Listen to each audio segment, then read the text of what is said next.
Dalam Tuhan aku bersyukur dengan lagu pujian. Tuhanlah penyelamatku, dalam Dialah sukacita, dalam Dialah sukacita. Kasih setiamu yang ku rasakan lebih dalam dari langit biru. Kebaikanmu yang telah kau nyatakan lebih dalam dari lautan. Siapakah aku ini, Tuhan? Jadi biji matamu. Dengan apakah ku balas Tuhan selain puji dan sembah Kau? Halo saudari-saudara yang dikasihi Tuhan, selamat merayakan anugerah kehidupan ya. Terus kita memuji Tuhan, amin. Masih dalam masa Prapaskah, masa yang ditawarkan oleh Tuhan untuk pembaruan hidup. Bertobat, bertobat, dan bertobat. Membarui, membarui, dan membarui. Dan dilambari dengan puasa, pantang, puasa, pantang, puasa, pantang. Sempurna, tidak sempurna, rapopo, ya kan? Tetapi dalam sukacita, aku menyambut tawaran Tuhan untuk pembaruan hidup. Saya bertanya pada diri sendiri, kok Tuhan itu mengoyak-oyak supaya saya bertobat, supaya nganyari urip, supaya menjauhkan diri dari dosa, ngapain sih? Saudari-saudara, mungkin pertanyaan yang sama. Pertobatan itu membebani. Puasa itu menjengkelkan. Tidak usil itu gatel. Pertanyaannya adalah, janjani untuk kepentingan siapa sih? Kalau Tuhan itu mengajak kita untuk memperbarui hidup. Allah tidak punya kepentingan, saudari-saudara. Allah tidak punya interese. Gusti Allah ora badi kalau kita baik. Tetapi ini poinnya. Tuhan itu sangat tresno, sangat mencintai sampai dia itu sedih. Dia itu tidak rela. Dia itu tidak lega kalau yang dikasih itu ternyata tidak bahagia hidupnya. Tidak bahagia hidupnya. Padahal tujuan hidup adalah tentu saja bahagia. Saya ingin bahagia, Anda ingin bahagia. Amin.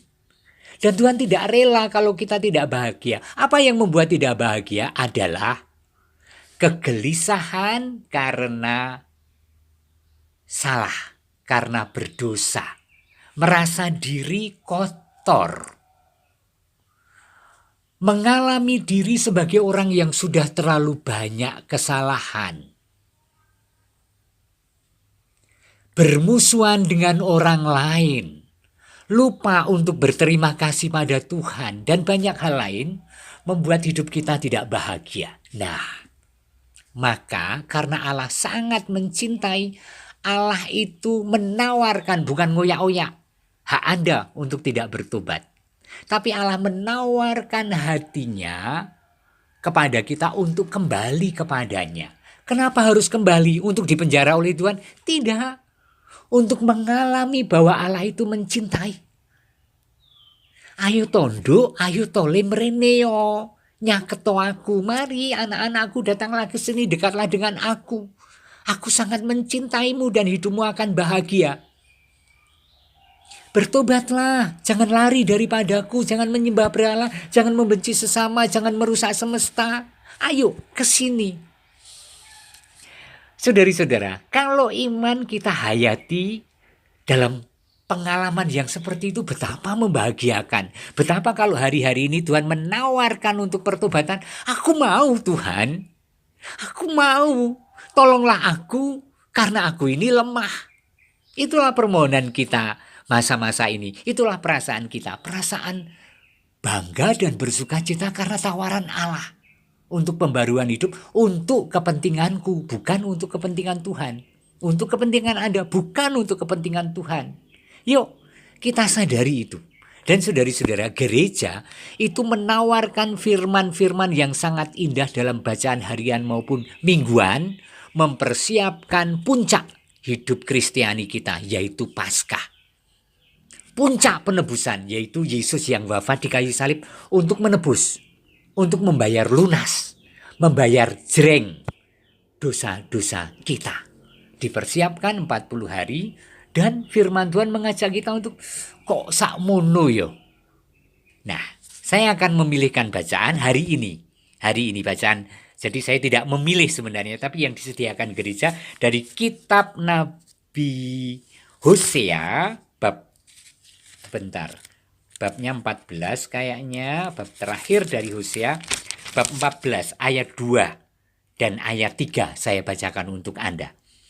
Bertobatlah hai Israel kepada Tuhan Allahmu, sebab engkau telah tergelincir karena kesalahanmu.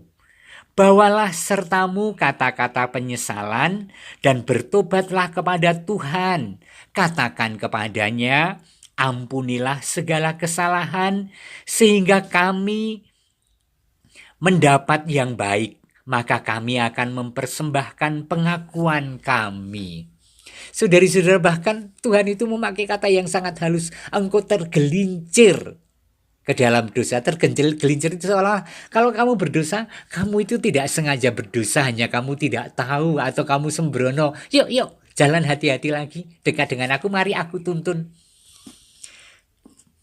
Sehebat itu Tuhan kita. Dan lagi saudari-saudara, saya menemukan satu poin yang bagi saya sangat penting.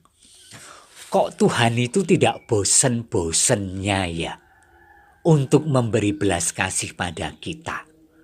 Kok Tuhan itu tidak frustrasi ya untuk kemudian mengatakan, ya wis, urusanku kuwi tanggung jawabmu dewe.